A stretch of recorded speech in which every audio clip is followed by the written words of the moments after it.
민주는 꽃집 앞에서 한참을 서 있었다. 손에 쥔 흰 국화다발은 너무 가벼웠고 마음은 그 꽃보다 훨씬 무거웠다. 그는 평생 어머니라는 이름을 가슴 깊은 곳에 묻고 살아왔다. 김명희. 사진 속에서만 보았고 단희의 눈물 속에서만 들었고 박태후 회장님의 침묵과 오정란 사모님의 증오 사이에서 희미하게 남아있던 이름. 그 이름이 이제 다시 그의 앞에 놓였다. 살아있는 사람처럼, 죽은 사람처럼, 그리고 아직 끝나지 않은 진실처럼. 민주는 납골당 안으로 들어섰다. 발걸음은 느렸고 시선은 흔들렸다. 유골함 앞에 멈춰선 그는 꽃을 내려놓았다. 유골함 위에는 김명희라는 이름이 새겨져 있었다. 그러나 이제 그 이름조차 믿을 수 없었다. 정말 이곳에 있는 것이 어머니인지 혹은 누군가가 숨긴 또 다른 거짓의 조각인지 알 수 없었다. 어머니. 그는 조용히 불렀다. 제가 너무 늦었습니다. 손끝이 유골함 앞에서 멈췄다. 그는 꽃을 바로 놓고 한참 동안 고개를 숙였다. 어머니를 잃었다고 믿은 세월보다 더 아픈 것은 어머니가 자신을 지키기 위해 사라졌을지도 모른다는 가능성이었다. 자신이 태어난 순간부터 누군가의 죄를 덮는 도구였고 누군가의 복수를 이어가는 이유였고 누군가가 지켜야 할 사람이라는 이름으로 계속 숨겨졌다는 사실이 민준을 짓눌렀다. 그때 납골당 관리인이 다가왔다. 박민준 씨 맞으십니까? 민준은 고개를 들었다. 네. 관리인은 낡은 봉투 하나를 내밀었다. 오래전에 맡겨진 겁니다. 본인이 직접 찾아오면 전해달라고 했습니다. 민준의 눈빛이 흔들렸다. 누가 맡겼습니까? 관리인은 조심스럽게 말했다. 김명희라는 분이었습니다. 민준의 손이 굳었다. 그는 봉투를 받았다. 봉투 안에는 오래된 사진 한 장과 편지, 그리고 병원 기록 일부가 들어있었다. 사진 속에는 젊은 김명희가 갓난아이를 안고 있었다. 그 옆에는 어린 단희가 서 있었고 뒤쪽에는 백준기가 흐릿하게 보였다. 민준은 편지를 펼쳤다. 민준아, 내가 이 편지를 읽는다면 나는 내 곁에 없거나 있어도 내 앞에 설 수 없는 사람일 것이다. 너를 버린 적은 없다. 너를 지키려고 숨었다. 그 말이 내 상처를 덜어주지 못한다는 것도 안다. 그래도 꼭 알아야 한다. 내 출생 기록은 조작됐다. 너는 박태후 회장의 욕망으로 태어난 아이가 아니라 누군가의 죄를 막기 위해 지켜진 아이였다. 민준의 손이 떨렸다. 그는 다음 장을 넘겼다. 병원 기록에는 30년 전 날짜가 적혀 있었다. 김명희의 출산 기록. 그리고 같은 날 다른 산모의 기록. 백진주의 어머니로 추정되는 이름. 두 기록은 누군가에 의해 일부 지워져 있었다. 그러나 남은 이름 하나가 민준의 눈에 박혔다. 박철수. 민준은 숨을 삼켰다. 그때 뒤에서 누군가 말했다. 그 기록을 보셨군요. 민준이 돌아섰다. 박철수였다. 얼굴은 지쳐 있었고 도망자의 눈빛을 하고 있었다. 하지만 이번에는 숨지 않았다. 민준은 편지를 움켜쥐었다. 30년 전 진실이 뭡니까? 박철수는 고개를 숙였다. 김명희 씨는 죽지 않았습니다. 적어도 그날은요. 민준의 눈동자가 흔들렸다. 그럼 이 유골함은 박태후 회장님이 만든 거짓입니다. 오정란 사모님도 일부는 알고 있었지만 전부는 몰랐습니다. 민준은 숨을 몰아쉬었다. 정란 사모님이 진범이 아닐 수도 있다는 겁니까? 박철수는 조심스럽게 고개를 끄덕였다. 30년 전 첫 조작은 오정란 사모님 손에서 시작된 게 아닙니다. 그분은 질투했고 악행을 저질렀고 명희 씨를 해치려 했습니다. 하지만 모든 걸 설계한 사람은 따로 있었습니다. 민준의 눈빛이 차갑게 굳었다. 회장님입니까? 박철수는 바로 대답하지 못했다. 그 침묵이 민준의 가슴을 찢었다. 한편 단희는 작은 사무실 안에서 박철수의 추가 자료를 보고 있었다. 정란이 현준 명의를 도용했다는 증거를 쥐었다고 생각한 순간 또 다른 자료가 그녀를 흔들었다. 30년 전 병원 기록. 정란이 명의를 죽이려 했다는 믿음. 단희가 자신의 이름을 버리게 만든 복수의 출발점. 그런데 그 기록은 말하고 있었다. 정란은 가해자였지만 진범은 아닐 수도 있다고. 단희는 종이를 놓지 못했다. 윤정이 옆에서 물었다. 단희야, 얼굴이 왜 그래? 단희는 한참 뒤 겨우 말했다. 오정란이 진범이 아닐 수도 있어. 윤정의 얼굴이 굳었다. 그게 무슨 말이야? 언니가 사라진 날 병원 기록을 조작한 사람, 유골함을 만든 사람, 민준이를 후계 구도 안에 넣고도 진실을 숨긴 사람. 전부 오정란이 한 줄 알았는데 단희의 목소리가 떨렸다. 처음부터 박태호 회장이 설계했을 수도 있어. 윤정은 말을 잃었다. 단희는 눈물을 참으려 했지만 눈가가 붉어졌다. 그럼 나는 30년 동안 절반의 진실만 보고 복수한 거야. 오정란을 미워하고 언니 이름으로 살고 민준이를 지킨다는 이유로 모든 걸 버렸는데. 윤정은 단희의 손을 잡았다. 절반의 진실이어도 내 상처가 거짓이 되는 건 아니야. 단희는 고개를 저었다. 그래도 내가 놓친 게 있어. 내가 너무 오래 오정란만 봤어. 그 사이 박태호 회장은 더 깊은 곳에서 웃고 있었던 거야. 그때 문이 열리고 민준이 들어왔다. 손에는 편지와 병원 기록이 들려 있었다. 그의 얼굴은 창백했지만 이상하게 단단했다. 단희는 자리에서 일어났다. 민준아. 민준은 조용히 다가와 단희 옆에 앉았다. 아무 말 없이 그녀의 곁에 앉았다. 단희는 그 모습만으로도 마음이 무너졌다. 누구보다 충격을 받았을 사람이 자신을 먼저 걱정하고 있었다. 민준아, 너 괜찮아. 민준은 편지를 내려놓았다.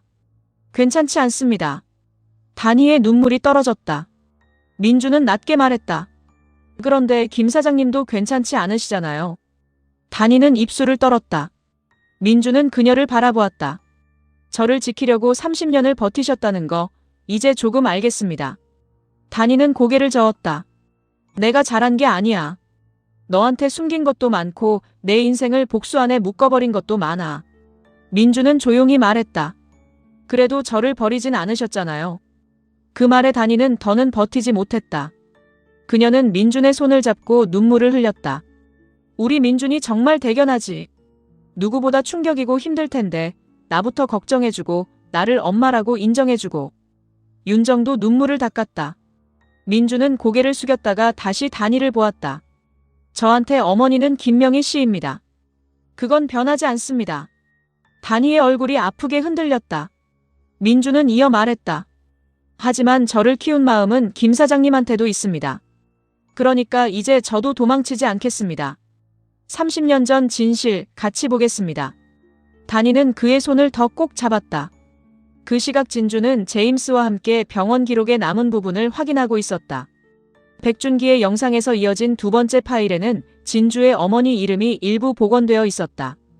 그러나 결정적인 마지막 글자는 지워져 있었다. 진주는 그 이름을 바라보며 손끝을 떨었다. 제임스가 조용히 말했다. 진주야, 이 기록을 복원하면 내가 감당해야 할 게 더 커질 수 있다. 진주는 고개를 들었다. 아빠가 남긴 거예요. 봐야 해요. 내가 백준기 딸이라는 사실은 바뀌지 않는다. 알아요. 진주는 눈물을 삼켰다. 그래도 제 이름을 누가 지웠는지 알아야 아빠가 왜 저를 그렇게 지키려 했는지 알 수 있어요. 그때 복원 프로그램 결과가 떴다. 제임스가 화면을 보며 굳었다. 진주는 천천히 화면을 바라보았다. 지워진 산모 이름 일부가 복원되어 있었다. 진주의 어머니 이름 옆 보호자란에 적힌 이름. 박태호. 진주는 이미 알고 있던 이름이었지만 그 아래 추가 기록을 보는 순간 숨을 멈췄다. 신생아 보호 기록. 동일 일자 신생아 2명. 한 명은 김명희의 아이. 한 명은 이름 미상 산모의 아이. 병원 외부 이동 기록. 담당자 박철수. 인계자 김명희. 진주의 손이 멈췄다. 김명희 씨가 저를 데리고 나간 거예요. 제임스는 낮게 말했다. 아직 단정하면 안 된다. 진주는 다음 줄을 읽었다. 보호 목적. 박태호 회장 지시 회피. 진주의 눈빛이 흔들렸다. 저를 회장님에게서 숨기려고. 바로 그때 민준에게 전화가 왔다. 진주는 받았다. 민준 씨. 민준의 목소리는 낮았다. 진주야, 30년 전 병원 기록을 찾았어. 정난 사모님이 진범이 아닐 수도 있어. 진주는 숨을 삼켰다. 저도 기록을 찾았어요. 김명희 씨가 저를 회장님 지시에서 빼낸 것 같아요. 전화 너머 민준도 말을 잇지 못했다. 진주는 화면을 보며 말했다. 그리고 하나 더 있어요. 그녀의 목소리가 흔들렸다. 민준 씨 출생 기록과 제 기록이 같은 날 같은 담당자 아래 묶여 있어요. 민주는 숨을 멈췄다. 진주는 눈물을 삼키며 말했다. 우리 둘 처음부터 같은 사건 안에 있었어요. 한편 유나는 현준을 찾아갔다. 그녀는 이제 민준을 되찾을 수 없다는 사실을 거의 알고 있었다. 그래도 포기하지 못했다. 대신 새로운 길을 찾았다. 현준. 상처 입고 흔들리고 진주에게 인정받지 못한 남자. 유나는 그 빈틈을 보았다. 현준은 아델바이오 옥상에 혼자 서 있었다. 바람이 차갑게 불었고 그의 얼굴은 지쳐 있었다. 유나는 천천히 다가갔다. 현준아. 현준은 돌아보지 않았다. 최유나 씨, 나한테 또 뭘 팔러 왔습니까? 유나는 상처받은 척 웃었다. 항상 그렇게 비꼬아야 해요. 당신은 늘 목적이 있으니까요. 유나는 그의 옆에 섰다. 나도 이제 목적 없이 누군가 곁에 있어 보고 싶어서요. 현준은 차갑게 웃었다. 나한테 그런 말을 한다고요. 유나는 눈을 내리깔았다. 클로이 너무 믿지 마. 그러다 너만 상처받아. 현준의 얼굴이 굳었다. 유나는 그의 반응을 놓치지 않았다. 박민준한테 마음 줬다가 내가 상처받은 것처럼. 현준은 낮게 말했다. 진주 씨와 박민준 본부장님 얘기를 왜 당신 입으로 합니까? 내가 불쌍해서. 현준이 그녀를 바라보았다. 유나는 조용히 말했다. 너도 알잖아. 클로이는 결국 박민준한테 돌아갈 거야. 너는 그 사람 복수에 필요한 카드였고 지금은 점점 쓸모가 없어지고 있어. 현준의 눈빛이 흔들렸다. 유나는 더 가까이 다가갔다. 나는 알아. 사랑하는 사람이 나를 보지 않을 때 어떤 기분인지. 내 마음을 이용하면서도 끝까지 나를 선택하지 않는 사람을 보는 게 얼마나 비참한지. 현준은 아무 말도 하지 못했다. 유나는 낮게 말했다. 너랑 나는 닮았어. 선택받지 못한 사람들. 현준의 손이 떨렸다. 그때 진주가 옥상 문을 열고 들어왔다. 그녀는 현준과 유나가 함께 있는 모습을 보고 멈췄다. 유나는 진주를 보자 일부러 한 걸음 더 현준에게 가까워졌다. 클로이 왔네. 진주의 눈빛이 굳었다. 현준은 유나에게서 한 걸음 물러섰다. 최유나 씨, 먼저 내려가요. 유나는 미소를 지었다. 그래요. 두 분 얘기하세요. 그녀는 진주를 지나치며 낮게 속삭였다. 너도 언젠가 버림받는 기분 알게 될 거야. 진주는 대답하지 않았다. 옥상에 둘만 남자 현준이 먼저 입을 열었다. 또 뭐 숨기러 왔습니까? 진주는 조심스럽게 다가갔다. 현준 씨. 그 이름으로 부르면 내가 또 얌전히 들을 줄 알았어요. 진주의 얼굴이 아프게 흔들렸다. 현준은 쌓였던 감정을 더는 누르지 못했다. 나는 내가 감추고 숨기고 속이면 그냥 가만히 있으면 되는 거야. 진주는 숨을 삼켰다. 현준의 목소리가 커졌다. 너한테 나는 대체 뭐야? 진주는 대답하지 못했다. 현준은 눈물이 고인 눈으로 말했다. 민준 형은 내가 밀어내도 다시 찾아가고, 김다니 씨는 내가 의심해도 결국 내 편이 되고, 제임스 씨는 내가 무슨 짓을 해도 지켜주고. 나는 뭘 해도 내 복수에 필요한 사람이고, 다치면 미안한 사람이고, 사랑하면 부담스러운 사람이야. 진주는 겨우 말했다. 그렇게 생각하게 해서 미안해요. 현준은 웃었다. 또 미안하다. 현준 씨. 나 이제 그 말 듣기 싫어. 그는 진주에게 다가왔다. 내가 정말 박태호 회장님 아들이든 송 기사님 아들이든 아니면 아무의 아들도 아니든 적어도 내 앞에서는 나로 있고 싶었어. 그런데 너는 나를 볼 때마다 누군가의 아들, 누군가의 약점, 누군가를 지키기 위한 이유로만 봐. 진주의 눈에 눈물이 고였다. 아니에요. 그럼 말해. 현준의 목소리가 떨렸다. 나를 사랑한 적 있어. 진주는 입술을 열지 못했다. 그 침묵이 답이 되었다. 현준은 고개를 끄덕였다. 알겠어. 진주가 급히 말했다. 현준 씨, 저는. 말하지 마. 현준은 뒤돌아섰다. 이제 나도 내가 뭘 해야 할지 알 것 같으니까. 진주의 눈빛이 불안하게 흔들렸다. 그 시각 단위는 박철수가 남긴 다른 봉투를 열었다. 거기에는 30년 전 태호 회장이 직접 서명한 병원 이동 승인서와 김명희, 유골암 조작 관련 영수증 사본이 들어있었다. 단위는 그 문서를 보는 순간 손이 굳었다. 윤정이 물었다. 뭐야? 단위는 떨리는 목소리로 말했다. 오정란이 아니야. 윤정의 얼굴이 굳었다. 뭐가? 단이는 종이를 들었다. 언니 유골함. 오정란이 만든 게 아니야. 박태후 회장이 직접 지시했어. 그 순간 단이의 눈빛이 무너졌다. 평생 정란을 향했던 복수의 칼끝이 흔들렸다. 정란은 죄가 없지 않았다. 하지만 진짜로 명희의 죽음을 만들고 민준의 출생을 조작하고 단이의 인생을 망가뜨린 사람은 더 깊은 곳에 있었다. 단이는 숨을 고르지 못했다. 나는 누구를 미워하고 살았던 거야. 윤정은 그녀를 붙잡았다. 단이야. 단이는 눈물을 흘렸다. 언니, 나 잘못 본 거야. 내가 너무 늦었어. 그때 민준이 조용히 다가와 단이 옆에 앉았다. 그는 아무 말 없이 손수건을 내밀었다. 단이는 그를 보며 또 무너졌다. 민준아. 민준은 낮게 말했다. 늦었어도 이제 보면 됩니다. 단이는 그를 바라보았다. 민준은 편지를 손에 쥐고 있었다. 어머니가 저를 버린 게 아니라 지켰다는 걸 이제 알았습니다. 김 사장님도 저를 속인 게 아니라 지키려 했다는 걸 압니다. 그러니까 이제 우리도 숨지 말고 보면 됩니다. 단이는 눈물을 닦지 못했다. 우리 민준이 정말 대견하지. 누구보다 충격이고 힘들 텐데 나부터 걱정해주고 나를 엄마라고 인정해주고. 윤정은 옆에서 눈물을 흘렸다. 민준은 조용히 단이의 손을 잡았다. 엄마라는 말이 부담이면 안 하겠습니다. 하지만 제 곁에 있어주신 사람이라는 건 잊지 않겠습니다. 단이는 고개를 저었다. 아니야. 불러줘. 한 번만 더. 민준의 눈가도 붉어졌다. 그는 아주 조용히 말했다. 엄마. 단이는 그 말에 고개를 숙이고 울었다. 그날 밤 진주는 연구소를 통해 30년 전 병원 기록과 두 사람의 출생 기록 일부를 대조 의뢰했다. 결과는 빠르게 나오지 않을 거라 생각했다. 그러나 과거 기록 중 일부가 이미 디지털 보관되어 있었고 예상보다 빨리 1차 대조 결과가 도착했다. 진주는 혼자 노트북 앞에 앉아 있었다. 파일을 열기 전 손이 떨렸다. 민준과 자신의 기록이 같은 날 같은 담당자 아래 묶여 있다는 사실만으로도 충분히 무서웠다.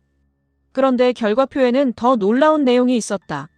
신생아 이동 기록 불일치, 보호자 서명 조작 가능성, 그리고 마지막 줄. 김명의 출산 기록에 기재된 신생아 혈액형과 박민준 현재 기록 불일치. 진주의 얼굴에서 피가 사라졌다. 아니야. 그녀는 다시 확인했다. 그 밑에 또 다른 대조 결과가 있었다. 백진주 출생 기록 원본 추정 자료와 김명의 출산 기록 간 일부 일치. 진주의 손이 떨렸다. 그 순간 민준에게 전화가 걸려왔다. 진주는 받을 수 없었다. 화면 속 문장 하나가 그녀의 심장을 붙잡았다. 김명희의 아이가 박민준이 아닐 가능성 있음. 진주는 숨을 삼켰다. 그리고 다음 줄을 읽는 순간 의자에서 일어나지도 못했다. 백진주와 김명희 간 목의 혈연 가능성 높음. 진주의 눈에서 눈물이 떨어졌다. 문 밖에서는 민준이 그녀를 찾아오고 있었다. 진주는 결과지를 움켜쥐었다. 그럼 나는? 목소리가 나오지 않았다. 문이 열리고 민준이 들어왔다. 진주야. 진주는 결과지를 숨기려 했지만 늦었다. 민준은 그녀의 얼굴을 보고 멈췄다. 무슨 일이야? 진주는 아무 말도 못했다. 민준이 다가와 결과지를 보려 했다. 진주는 떨리는 손으로 막았다.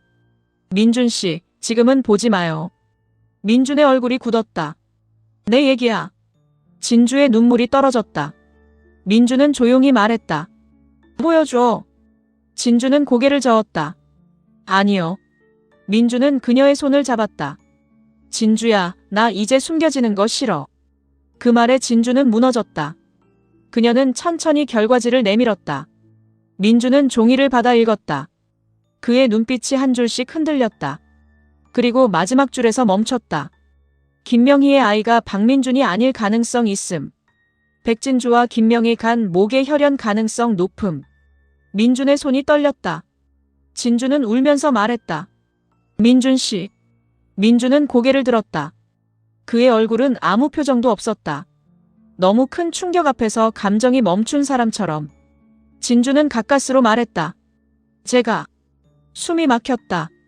제가 김명혜 씨 딸일 수도 있어요. 민주는 아무 말도 하지 못했다. 그 순간 단이에게도 같은 결과지가 전송됐다. 단이는 휴대폰 화면을 보고 굳어버렸다. 방금 전 민준을 엄마의 마음으로 안아주었던 그녀의 손이 떨렸다. 윤정이 옆에서 물었다. 단이야, 왜 그래? 단이의 눈에서 눈물이 다시 떨어졌다. 화면에는 같은 문장이 떠 있었다. 백진주와 김명희 간 목의 혈연 가능성 높음. 단이는 휴대폰을 떨어뜨릴 듯 움켜쥐었다. 진주 씨가. 그녀의 목소리가 떨렸다.